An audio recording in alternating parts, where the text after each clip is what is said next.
हे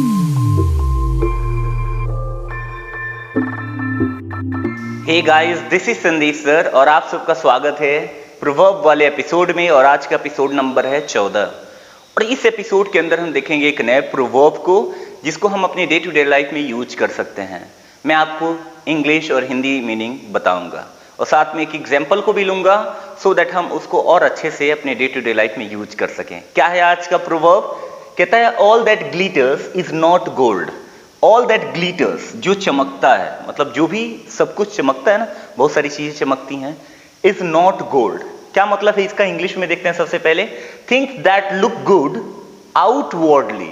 outwardly माने बाहर से, बाहर से जो चीजें अच्छी दिखती हैं, things that look good outwardly may not be as valuable और गुड। यानी कि जो चीजें बाहर से अच्छी दिखती हैं, हो सकता है अंदर से वो चीजें अच्छी ना हो सकता है कि अंदर से चीजें वो वैल्यूएबल ना हो, कीमती ना हो। फॉर एग्जाम्पल, आप सेमर का फूल देखे होंगे, सेमर जिसमें से रुई निकलता है। सेमर का फूल देखने में बड़ा खूबसूरत लगता है, लेकिन अंदर से वो गुड नहीं है, उसमें स्मेल भी अच्छा नहीं आता है। तो होप यू अंडरस्टैंड इसका मतलब क्या है। हिंदी में मीनिंग कहता है कि हर चमकती चीज सोना नहीं होती। हर चमकती चीज माने जो भी चीजें चमक रही हैं, ऐसा नहीं कि वो सोना ही है, ऐसा नहीं कि वो कोई कीमती चीज है, डायमंड है, काइंड ऑफ। इस तरीके से आप दिमाग में रखेंगे तो कभी भी धोखा नहीं खाएंगे। जैसे मान लो आप शादी के लिए लड़की देखने जा रहे हो और वहां पे वो लड़की बड़ा सज धज के आई है, पूरा मेकअप करके आई है, अब सुंदरता की वजह से आप पसंद कर लिए। ऑफ कोर्स लुक बहुत मैटर करता है दोस्तों, यानी कि इंसान अच्छा दिखना चाहिए, खूबसूरत होना चाहिए, उसकी पर्सनालिटी अच्छी होनी चाहिए, इसमें सब कुछ आ जाएगा। मतलब फर्स्ट इंप्रेशन में ना सब कुछ आ जाएगा आपका। फिर भी मतलब सिर्फ आप लुक की वजह से उसको पसंद कर लिए, हो सकता है कि अंदर से वो अच्छी ना हो, या फिर लड़का देखने गए हो तो अच्छा ना हो। तो आपको इस तरीके से जब सोच अंदर रहेगी कि all that glitters is not gold, मतलब हो सकता है सामने वाली जो लड़की है वो बड़ा चमक दमक रही है, बड़ी खूबसूरत दिख रही है, ऊपर से बड़ा एकदम सोने की तरह सुनहरा लग रही है, बट अंदर से वो अच्छी ना हो। तो वहां पे आपको टाइम देना चाहिए उसको रखने के लिए, टाइम देना चाहिए उसको समझने के लिए, टाइम देना चाहिए उसके पर्सनालिटी को समझने के लिए, उसके कैरेक्टर को समझने के लिए। कैरेक्टर डज नॉट मीन वही एक्स्ट्रा अफेयर है तो कैरेक्टरलेस, नहीं अफेयर है तो उसको कैरेक्टरफुल कहेंगे, काइंड ऑफ। ऐसा मैं नहीं मानता हूं। मैं क्या मानता हूं कि जो इंसान अपने काम को करने के लिए मिशन पे एक्शन लेते रहता है पेशेंस के साथ, और दुख हो या सुख हो उसमें स्माइल करते रहता है, सच्चाई के लिए लड़ता, उसको मैं बोलता हूं कि वो इंसान चरित्रवान है। और बाकी सबको मैं चरित्रहीन कह दूंगा। तो ऐसा नहीं है। बहुत सारे लोग क्या सोचते हैं, जिसकी शादी हो गई है ना वो कैरेक्टर वाला बंदा है, और जिसकी शादी नहीं हुई है, किसी की गर्लफ्रेंड है, तो कैरेक्टर लेस बंदा है। मैं नहीं ऐसा मानता हूं। ऐसे अगर छोटी मोटी बात को आप चरित्रवान और चरित्रहीन कहते हो तो मेरे डेफिनेशन में फिट नहीं होता है भाई। आइए देखते हैं इसका एक एग्जाम्पल। कहता है कि प्रकाश जी कहता है, I want to be a movie star when I grow up. When I, यहां पे देखिएगा ध्यान से, व्हेन का मतलब यहां पे कब नहीं है, यहां पे व्हेन का मतलब कब नहीं है, व्हेन का मतलब यहां पे जब है। ठीक है, कैसे पहचानेंगे इसको? रिलेटिव प्रोनाउन कहते हैं। जब भी WH के तुरंत बाद कोई सब्जेक्ट आए तो उसको रिलेटिव प्रोनाउन कहते हैं। जैसे व्हाट का मतलब जो हो जाता है, ठीक है, वैसे वेयर का मतलब जहां हो जाता है, व्हेन का मतलब कब के बदले जब हो जाता है। तो कहता है व्हेन आई ग्रो अप, जब मैं बड़ा हो जाऊंगा। ठीक है, ऐसे ये इमेजिनेशन कर रहा है कौन? प्रकाश।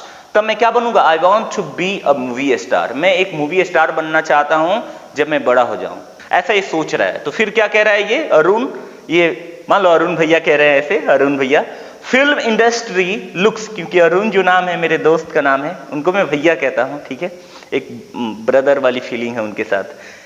Film industry looks good, film industry अच्छी लगती है, फ्रॉम अ डिस्टेंस, यानी कि दूरी से, मतलब कि फिल्म इंडस्ट्री बड़ा अच्छा लगेगा कि अरे क्या उसकी लाइफ है यार, एकदम मस्त मस्त सब कुछ दिखता है, उसको तो ये मिला है, उसके पास तो ये है, उसके तो इतने फैन है, उसकी इतनी जीएफ है, ये भी लोग सोचते हैं। अरुण भैया कहते हैं कि film industry looks good from a distance, दूरी से जब देखोगे तो फिल्म इंडस्ट्री बहुत अच्छी लगेगी Prakash, but it has its own problems, लेकिन इसकी अपनी खुद की प्रॉब्लम है। रिमेंबर, याद रहे, all that glitters is not gold, यानी कि सब चमकने वाली चीजें सोना नहीं होती।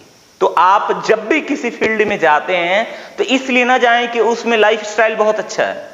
When I started teaching here, जब मैं यहाँ पढ़ाना स्टार्ट किया, many of my friends and many of teachers जो मतलब ऑलरेडी यहाँ पढ़ा रहे थे, उन्होंने सजेस्ट किया कि संदीप यहाँ स्पोकन चलेगा ही नहीं। ऑलराइट, स्पोकन की क्लासेस यहाँ नहीं चलेगी, रोजी रोटी पे भी तुम्हें दिक्कत हो जाएगी, रूम रेंट नहीं निकाल पाओगे। वो एक तरह से सही भी कह रहे थे, ठीक है, लेकिन मेरे को विश्वास था, इसलिए मैंने ये काम किया। तो दोस्तों, मैं उन लोगों के लाइफ स्टाइल की तरफ अट्रैक्ट नहीं हुआ जो और सब सब्जेक्ट पढ़ा के एक अच्छा लाइफ स्टाइल जी रहे थे। मैं अपने स्पोकन की तरफ क्या हुआ, अट्रैक्ट हुआ, बिकॉज मेरे बोलने के स्किल बहुत अच्छे थे। तो इसीलिए मैंने इस पे ही काम किया, जो मेरा स्ट्रेंथ था, मेरी जो क्वालिटी थी, जो मेरे कोर पोटेंशियल था, उस पे मैंने काम किया, तो मैं इसमें सक्सेसफुल हो गया। लेकिन अगर और कोई होता, अब जैसे बहुत सारे लोग यहाँ पे मेरे बाद तो मतलब 20 के आसपास स्पोकन खुल चुका है, बंद हो चुका है, तो वो लोग अट्रैक्ट होते हैं मेरे को देख करके कि भैया चलो स्पोकन कराते हैं, ज्यादा पैसा कमाएंगे। लेकिन वो कभी नहीं सोचते हैं कि भैया जो चमकने वाली चीज है ना, वो सोना नहीं होती है। मतलब कि आप देख रहे हो कि हाँ स्पोकन करा के बहुत मस्ती है, बहुत मजा है, तो ऐसा कुछ नहीं है। आप जिस फील्ड के एक्सपर्ट हैं ना, जिस फील्ड में अपना पूरा दे सकते हैं, मतलब जान दे सकते हैं, डज नॉट मीन रॉन्ग, जान लगा सकते हैं, अपनी मतलब दिमाग कह लो, सोल कह लो, बॉडी कह लो, सब कुछ झोंक सकते हैं ना, उस फील्ड में आप कुछ अच्छा कर जाएंगे। लेकिन जबरदस्ती किसी फील्ड में सिर्फ पैसे को लेके अट्रैक्ट हो रहे हो, जैसे कि ये प्रकाश अट्रैक्ट हो रहा है मूवी की तरफ, क्योंकि इसको वो फिल्मी दुनिया के जो लोग हैं ना, उनकी लाइफ बड़ी अच्छी लग रही है बाहर से देखने में। तो ये थोड़ा सा ध्यान देना चाहिए, हर एक फील्ड का अपना खुद का एक प्रॉब्लम है। तो जब ये समझ जाते हैं तो इसलिए काम नहीं करते हैं क्योंकि आपको मतलब उसमें कुछ मिलने वाला है, इसलिए करते हैं क्योंकि आपको सीखने वाले हो, ठीक है। और बहुत अच्छा है वो डायलॉग है ना कि हम गरीब लोग कभी हारते नहीं हैं, या तो सीखते हैं या तो जीतते हैं। तो मेरे लाइफ में यही है कि I never stop learning, because मेरी लाइफ खुद में एक टीचिंग है, मेरी लाइफ खुद में एक स्कूल है जिसमें अप्स एंड डाउन से मेरी लाइफ फुल है, और उसमें काम करते रहता हूँ, सीखते रहता हूँ। तो आप भी अपने ज़िंदगी में इसलिए किसी की तरफ अट्रैक्ट ना हो क्योंकि भाई वो चमकने वाली चीज़ है और बहुत अच्छा ही होगा, या कोई लड़की बहुत चमक दमक में है तो वो हो सकता है कि सोना हो, ऐसा नहीं है। हो सकता है कि वो कोयले के बराबर भी ना हो, इज दैट क्लियर। या लड़का हो तो हो सकता है कि कोयले के बराबर भी ना हो। तो ये अगर आप ध्यान में रखेंगे तब जाकर के अपनी लाइफ में अच्छे से आगे बढ़ पाएंगे। होप यू अंडरस्टैंड कैसे यूज करना है। मिलेंगे हम लोग अगले एपिसोड में, अपना ख्याल रखिएगा। Have a nice time. जय हिंद।